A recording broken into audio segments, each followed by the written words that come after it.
It's time for a reality check. We're here to deconstruct health and fitness trends and provide tangible advice so you can become 1% better with each choice starting today. Welcome back to Reality Check. We are your hosts, Jess and Jill. And today I want to talk about a phrase that I hear often, and it's something along the lines of tracking macros didn't work for me. And there's, of course, so many nuances to this, but if you've been listening to us, you know by now that we do utilize macros and tracking and things along those lines within our coaching program, but not always. And you don't have to track macros. But I think understanding the way that they're used and how to use them in a way that feels good for you and makes life feel easier instead of harder can kind of connect the dots. And it's funny. I mean, I have this conversation at least 1 to 2 times a day, but specifically today, the day of recording, I had a conversation with somebody, and this is pretty much how it goes, in that somebody tells me tracking macros was hard and I quit because I just couldn't do it anymore. And every single time, there are usually 2 reasons I hear associated with that. I'll give it 3, actually. 1, they were never actually given tools and methods to implement tracking, right? It shouldn't just be you wake up today, you have a macro goal and you hit all 3 macros, meaning carbs, fat, and protein when you're tracking in an app of some sorts. You don't just wake up and hit all 3 perfectly down to the gram every day. Nobody can do that, and it's not realistic, right? And the other thing is that they typically were using a calorie amount because your macros make up your calories, right? So they were typically aiming for a calorie amount that was still very low and restrictive. And they found themselves with not really any wiggle room in that macro goal anyway, right? Macros aren't a solution to a restrictive diet, right? It's just a more specific way to monitor your calorie intake. And then the third component to that I hear this complaint, if you will, around this is they weren't getting the result that they expected. So they kind of blamed the macros, and like that approach didn't work for me, right? Just like if they tried keto and didn't lose weight, they say, keto didn't work for me, or this didn't work for me, or fasting didn't work for me. At the end of the day, it's important to understand that macros are carbs, fat, and protein. And no matter what diet you follow or what calorie amount you are consuming, macronutrients make up those calories. So we really wanted to dive into all of this, right? Like why you feel like macros didn't work and how to make them work for you. We typically like to use them to better understand nutrition, be a little bit more strategic with flexibility with physique change, among other things. So that's really what we want to dive into, is why it feels hard and how to make it easier for yourself and use it as a tool, not a forever thing, not a forever tool, but just a temporary tool depending on what your goal is overall. Also, I think one of the sticking points people have with tracking macros is they see it as some sort of obsessive leading to an eating disorder type of behavior. And we actually also use it to teach women to eat more food and be less restrictive. So I think that's very important too. It is data that we are reviewing. It is not our means to weight loss or restricting only. So we have lots of clients who are in muscle building phases, and we are adding calories over the course of time. And they're realizing like, whoa, okay, even though the scale's going up with healthy muscle tissue, my inches are going down because I'm actually losing body fat. And then they start to unwind this concern over the number on the scale. So there's a lot of healthy adaptations that can come from it too. Ultimately, is it a little tedious? Yes.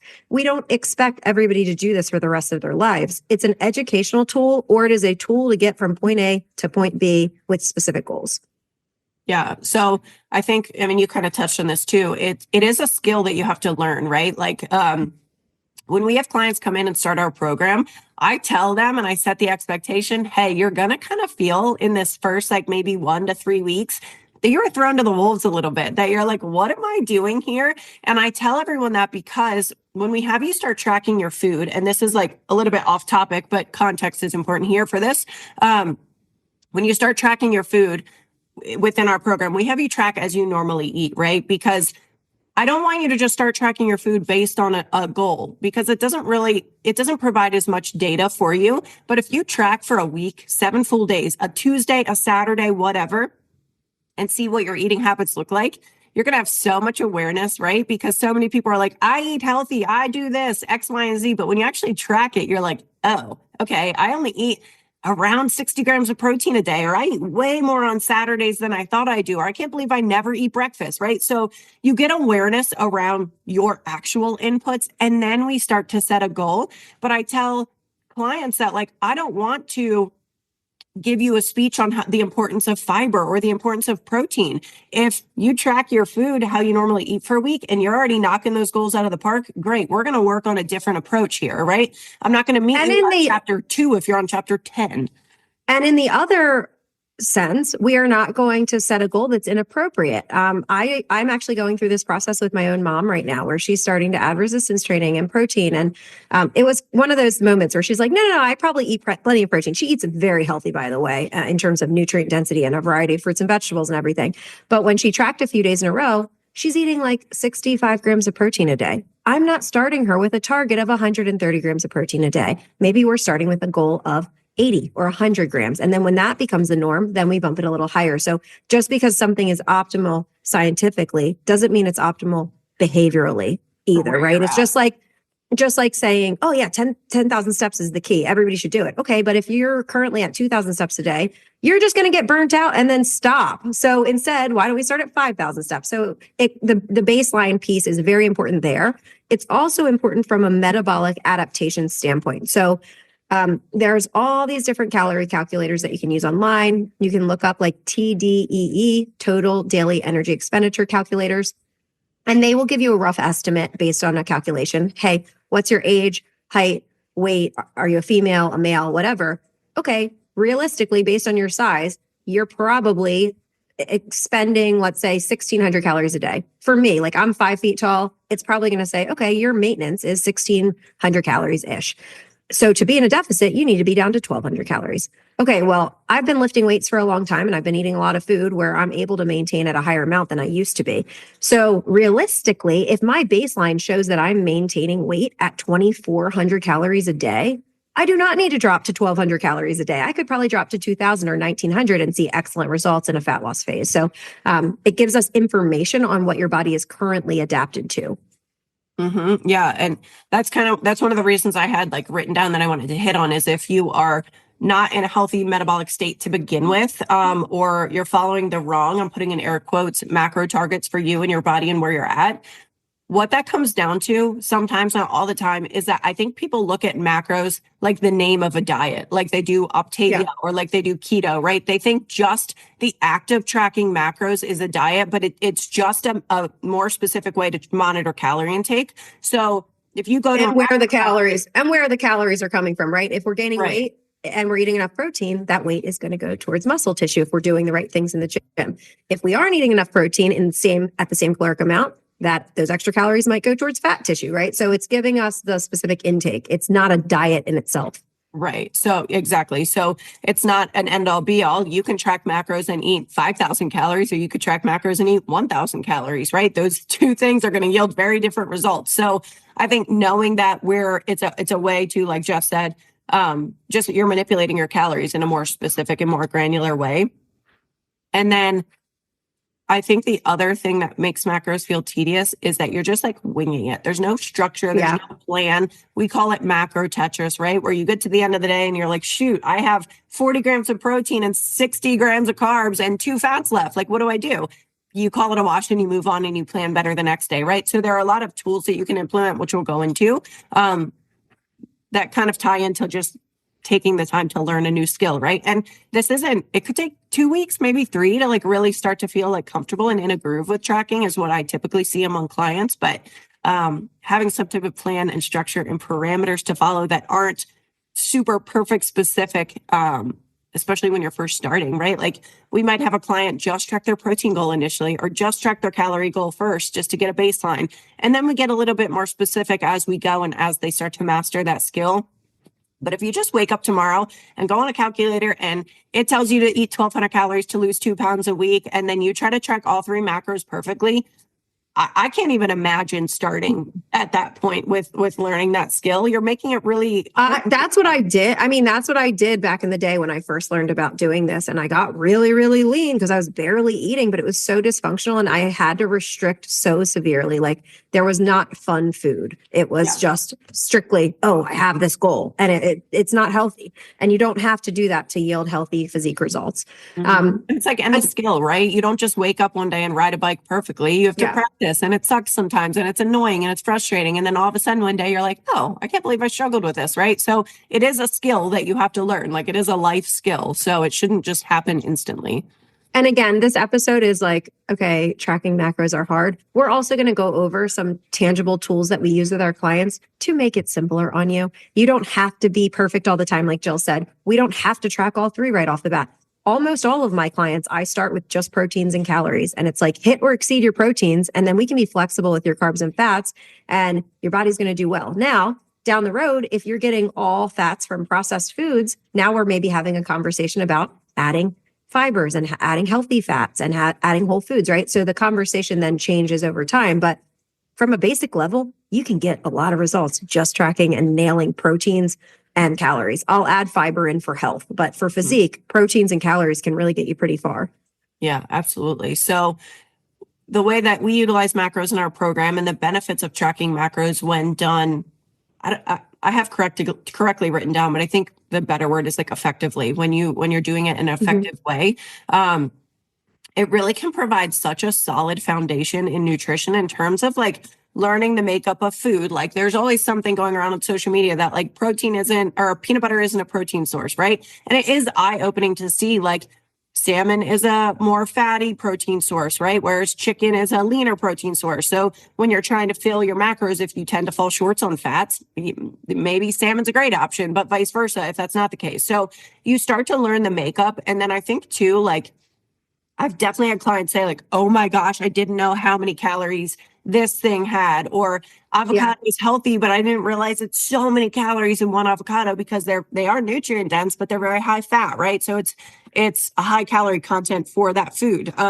So they start to learn that as they go. And I think that's beneficial. You start to learn also like how full you can be when you actually start to eat healthy. Like you could fill those macros with protein shakes and cookies and get to the same protein amount and caloric amount, but you're going to be so hungry and uncomfortable and you're probably going to have bowel movement issues and not feel well. Meanwhile, if you start to incorporate more whole foods, you realize like, whoa, I'm a lot more full at lower calories because I'm eating vegetables and they don't take up a lot of calories, but they fill me up and I feel good, right? So I think sometimes there's behavior change components there too, where you actually start to eat healthier because you realize how much better you feel when you're doing that and you're able to hit your targets without just being starving all the time. For sure. Like it's so eye-opening in so many ways. And like we said, the goal is not to track macros forever, right? But like for someone like Jess or I who have used this tool, right, for many years, and I can eat intuitively. I put that in air quotes because like sometimes I don't love that word, but I eat intuitively. Let's talk about it. yeah. No, well, we are educated. So we say it like that because we believe if you're eating intuitively, if you're listening to your body and eating well, that still has to come with some level of base education on what is eating well. You're not just listening to every craving and whim that hits you, or else we would all be obese because our cravings aren't leading us in the right direction health-wise. But once you know, like, oh, this is what a day of really healthy eating feels like. Oh, wow, this is what being full and satisfied with healthy nutrients feels like. Then you can start to do that. Like I have not tracked for most of my life for the last 5+ years, like definitely well before having kids. And I have it as a tool in my back pocket. If my pants start to fit a little snug, maybe I'll track for a month and just be like, oh, shoot, here's the areas I can correct course on. And then I go back to normal, right? Our goal is once you are at a place where you're feeling really good in your body and you're eating healthy most of the time because you feel good, not because you're trying to just get smaller. Eventually, now you don't need this tool as often, but you're educated. Right. So yeah, like eating intuitively, like Jess said, it's not just every craving your body has, like, oh, well, my body said I wanted a brownie. Well, intuition is also based on what does it feel like to eat 130 grams of protein intentionally in a day, right? Like there's so many variations to that. What does it mean to eat foods that make you feel good versus foods that maybe don't make you feel as good, right? As energized as all of those things. So it's a tool to get you there, because I generally can guess very easily what the macro makeup is of about 5 ounces of salmon, or what two real tablespoons of peanut butter look like. Or if I'm eating ice cream, like how do I manipulate the rest of my day if I want to make sure I still get lots of nutrients in, right? And that's not always the case, right? Sometimes I'm just like living in the moment, and that's okay too. But that's the point of using this as a foundation, is to just learn and understand food in a more a less emotional way. I feel like people are very emotional, right? Very just like data driven. And it's kind of like a cool way to be able to do that. So like I'll talk to my clients about their worth it's, like choosing, okay, that's fine. Like I have one client who I've had for a long time, and she, when we first started together, was like, well, every morning I have like my English muffin and my jam and coffee. Like, can I still have that? And I'm like, of course you can have it. Why not? And she's like, well, I know that that's like just carbs and sugar in that English muffin. And I'm like, well, for your blood sugar, let's add some protein or something. You don't take it away. But if you feel like if you only have so many carbs in a day, we're looking at the scope of a whole day or a whole week. We're not looking at one meal. One meal is never bad. Okay. It's deciding like, okay, yeah, I really love nachos out at Crooked Hammock that I'm probably going to eat so many calories of. I love them. But that's more worth it to me than having like takeout during my workday in front of my computer by myself, right? I'd rather spend the calories on that if we're looking at it as like a budget. How am I going to allocate this? Is it worth making a withdrawal to my health goals because I want to for fun? Just like I might make a withdrawal from my savings account for this one purchase that's like worth it to me.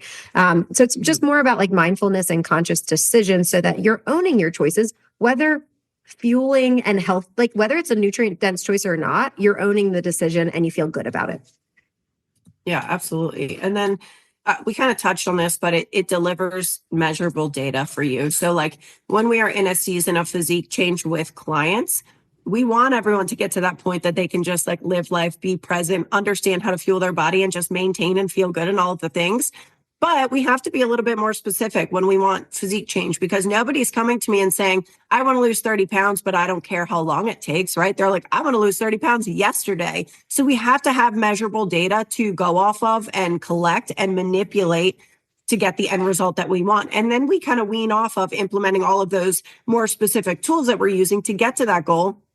But again, you're learning that. And like Jess said, it's so helpful at any point in life, but especially when you're going through different phases. Like you might have a lot more fun foods when your calorie intake is higher, because you have the flexibility to do it and still give your body all the nutrients it needs. But in a deficit, we're having typically different conversations, because you are in a deficit. There is probably going to be some level of hunger, some level of sacrifice. And we have to be a little bit more intentional with our food choices to make sure that we're still filling those nutritional gaps, that we don't feel hungry and tired all the time because we're eating like processed foods or not prioritizing blood sugar or whatever. So it gives us that data to make really strategic adjustments based on real numbers, other than making our best guess.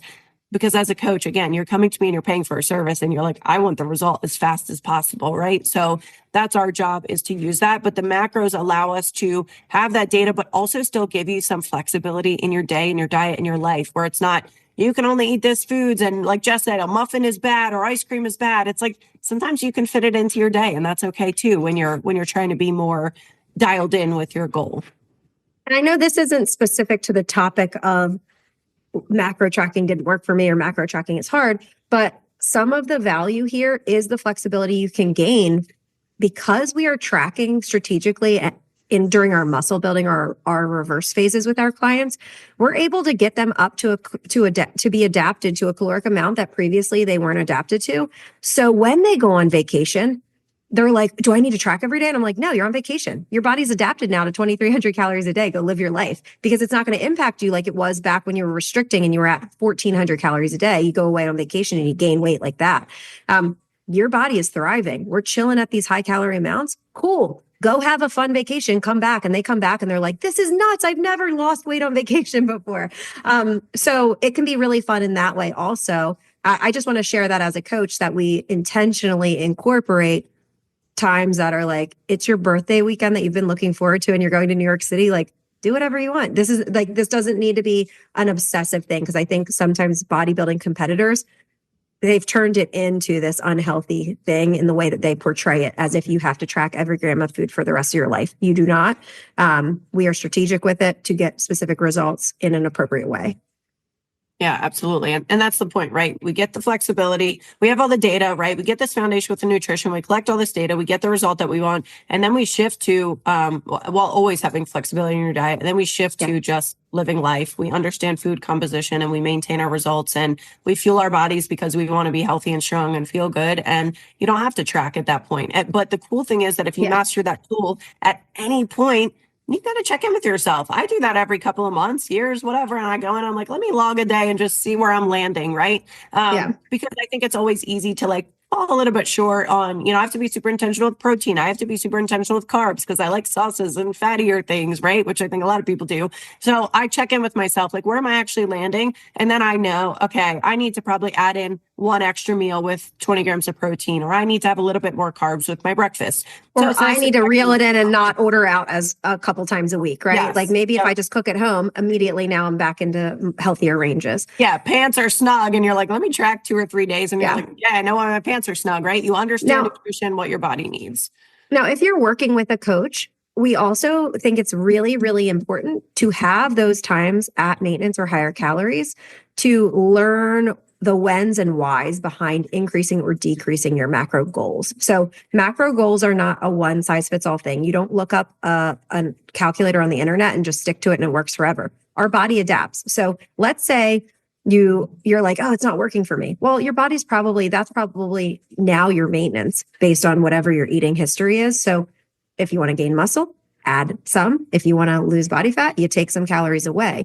At a certain point, you can only take away so much. I say this because I think a lot of women come to us for coaching and they say, well, I've had coaches in the past, so I know what to do. And I'm like, well, then why are you reaching out to us again, right? And it's because they lose weight tracking macros and through these programs. And then as soon as they see the weight loss, they're like, okay, it worked. See ya. Whereas you really, it's very important to learn how to adapt those calories back up and those targets back up and get yourself back to maintenance before just ditching it and saying, I'm intuitively eating. Okay. It's really important metabolically and for you to understand the whys at every step so that when that tool is in your back pocket, okay, cool.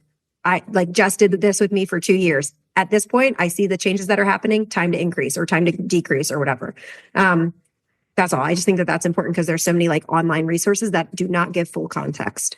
Absolutely. And I think that we've had clients that get excited about their result, right? They're like, cool, I got the result I came here for. I'm done. And they leave too soon. And even if I'm like, oh man, it kills us. I want you to, sometimes they come back and they're like, shoot, you're right. And now I got to do this again, which is okay, right? You got to learn how you got to learn. But ultimately, like Jess said, to eat intuitively, we want you to get back up to that maintenance calorie intake so that what does it feel like to eat to 80% full when you're actually fueling and nourishing your body and eating an amount to maintain and be healthy. So you need to learn those cues and you have to do it, right? You have to do it. You have to feel it. You have to do it consistently. You have to, I always say that like, it's almost like role reversal in the coaching world where it's like, you tell me, like, where did you fall short this week? Or maybe we don't track dinners this week, or maybe you write down your day of eating and track it later and kind of test yourself and see how you did, right? Like there's so many ways to go about it, but ultimately that is the secret to maintaining the result that you get. However you get the result, that's up to you, right? But ultimately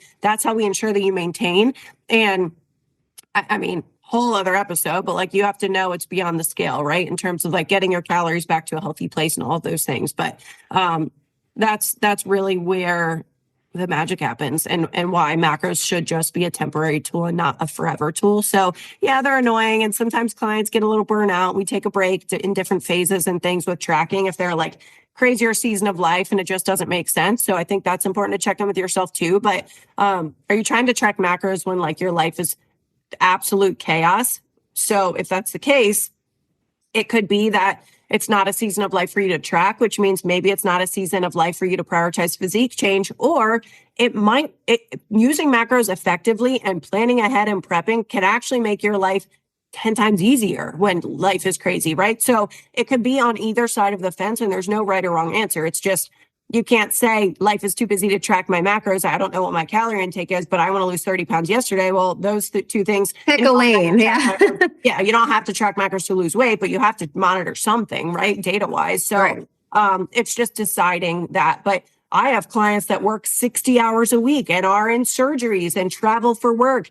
They track macros very effectively. They just are very proactive in their method and their approach because it removes any guesswork for their entire week if they do it right, and they get great results because of it. It's the people who can't take 5 minutes at night to plan their meals that play macro Tetris every day and are scratching their heads wondering why they're not getting the result that they want, right? So it's using them effectively in that manner to get what you want out of it. So some of the biggest tracking errors, I guess we've gone over some of these of like playing macro Tetris and not necessarily planning ahead of time. I also think it is not just a lack of consistency, but like out of touch of reality with your actual inputs. So just because your target macros say 2,200 a day for your calories or something, if your actual inputs are only 1,900 a day and you're trying to maintain and then you try to go into a deficit, it's not going to work, right? Your actual caloric intake is what your body is adapting to, not to your targets. So I think being really consistent and actually looking at the data. I have some clients who are like, I don't know why this isn't working. Like I did a great job in my maintenance or my build phase. And now that we're trying to cut, nothing's happening. And then we look back at the data and it's like, well, you didn't track 3 out of 7 days every week. That's almost half the week. We actually have no idea what you're, so I think just being really objective about data versus leading with emotion can be super helpful. And that's one of the biggest mistakes. Absolutely. And then what else do we have? So we touched on metabolic state already. Like if your metabolism is already adapted to super, super low calories and you go try to find a macro calculator online and it tells you to eat a certain amount and you do, and you're not losing weight, that just means you're adapted to that amount. Nothing's broken in that. Your metabolism has just downregulated, and to lose more weight, you have to cut lower. At a certain point, it's pretty stinking hard to hit your protein requirements and your nutrient requirements at really low calories, which is why we then implement things like reverse phases and muscle building phases where we're actually strategically increasing calories back up so that your body responds again when we do drop. Yeah. So we kind of pinpointed that, like focusing on calories instead of the actual macro balance. Like I have a woman who came to me recently who was saying, she's got all these hormonal concerns and things. And then when I dug into it, she was like, well, I think I do a good job with tracking, but I have a hard time hitting my fats. They're always really low. And I'm like, oh my gosh, like that in and of itself can be contributing to some of the issues you're having, right? So she's like, but I'm hitting my calorie target. And it's like calories do not equate to like health in any manner, right? It's about the makeup of calories. So yes, at the end of the day, you can be in a calorie deficit and eat absolutely no protein and see the scale go down. You're not going to feel great. You're probably not going to love the physique that you end up with because you're sacrificing muscle through that process too. But yes, it is calories in, calories out. So the macros come in to make up our food quality, how good we feel with the foods that we're eating, right? Our food choices, but also physique change, right? In terms of fat loss versus weight loss, which we won't dive into today. Yeah. That macro balance that make up your the composition. Yeah. That kind of goes into our next one too, of like biggest tracking mistakes is only looking at the scale or only adjusting based on the scale. Well, I'm not losing any weight, so I need to cut calories lower. Time out. You're losing inches every single week. Why take more calories away if we're losing body fat? This happens oftentimes with our newer clients who are not adapted to strength training. So we've just introduced this new thing. They're getting newbie gains. They're building muscle and losing body fat at the same time. So their weight is staying the same, but inches are going down. That means they're losing body fat. We don't need to cut calories again yet.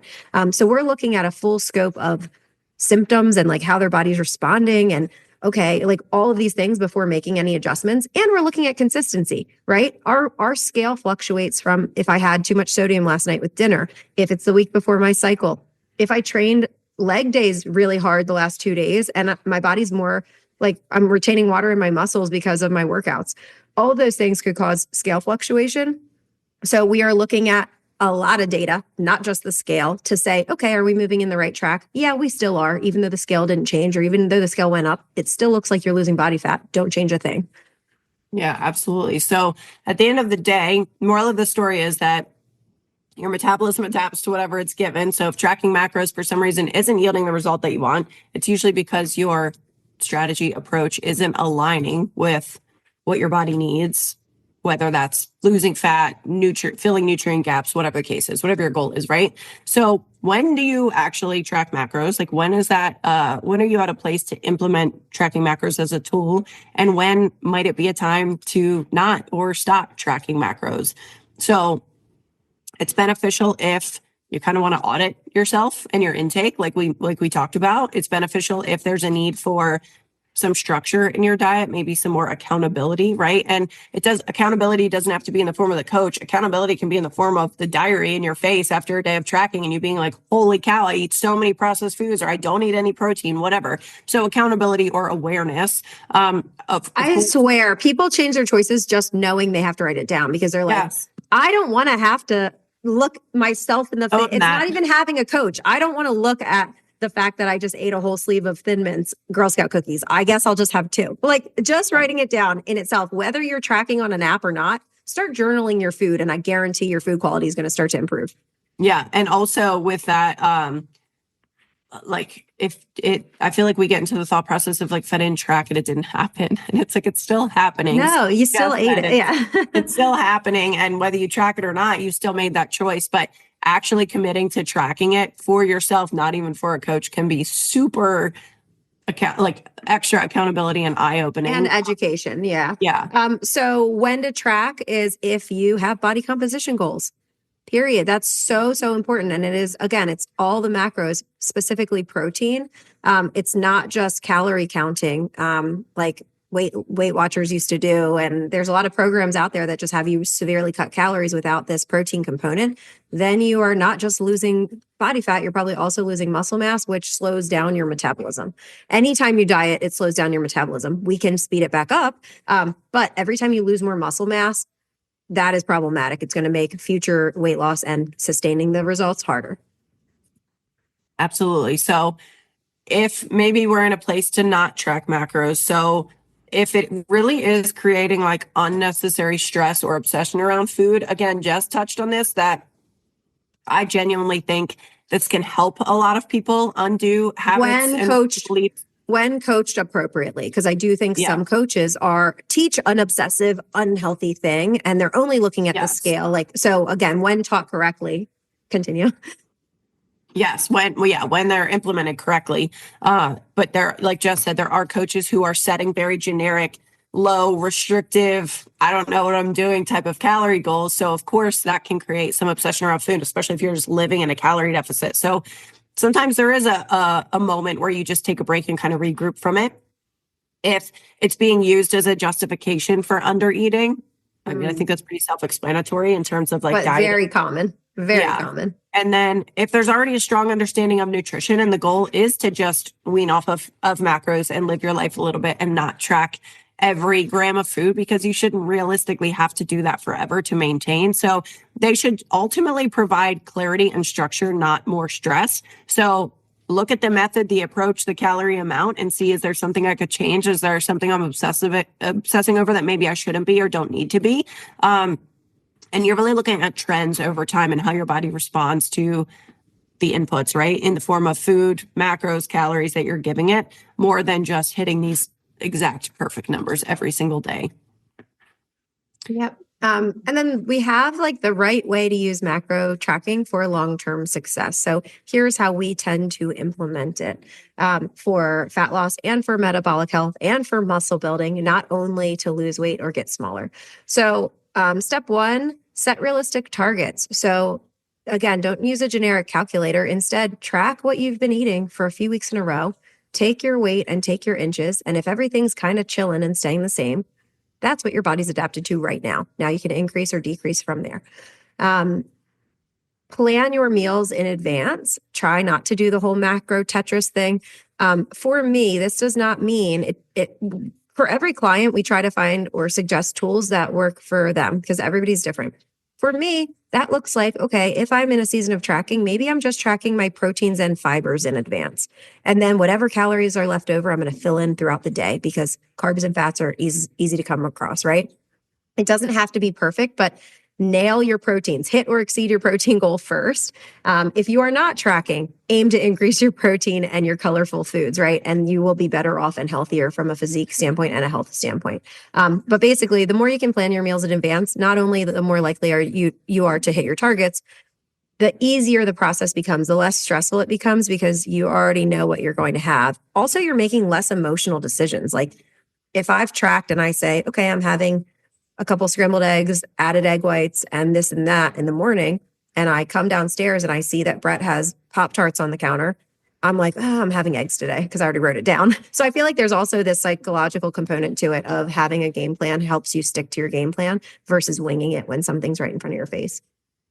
Yeah, absolutely. And we kind of touched on this, but like prioritizing a balance of all three macros, they all three serve a purpose. They all three are important. I love when people give me the argument that carbs are not essential for survival. And I will always respond with the same statement that I am not here to survive. I want to thrive and feel good and give my body its preferred energy source. And carbs are so beneficial for hormones and for so many other things that I don't think people realize. So having a balance of all three macros is so important no matter what like phase, season of life that you're in. Even if you're in a deficit, you may be eating a little bit less than we are eating a little bit less than your body requires, right? Because you're in a deficit, but it's temporary. And if you're intentional and you're not endlessly dieting, it's okay to do that, even though it is a stressor on your body.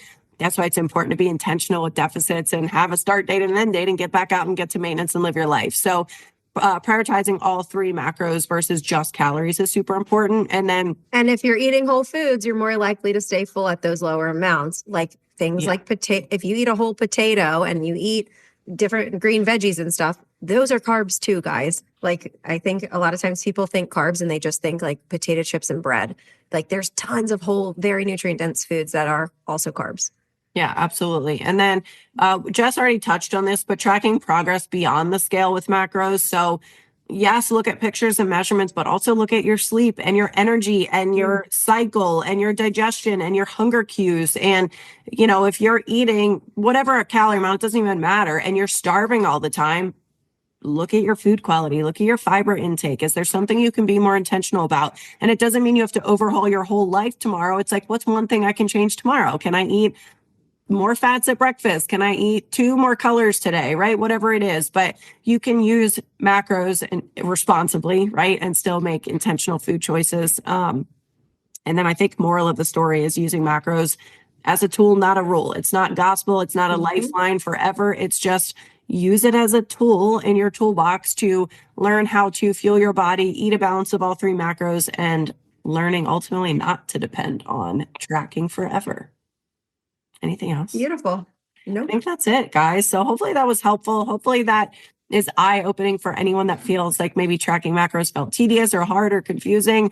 We have so many resources around tracking macros and how to kind of get that ball rolling. So feel free to reach out anytime, or our link is to our website is in our bio for all kinds of resources for that too. So hope that was helpful, and we will see you guys next time.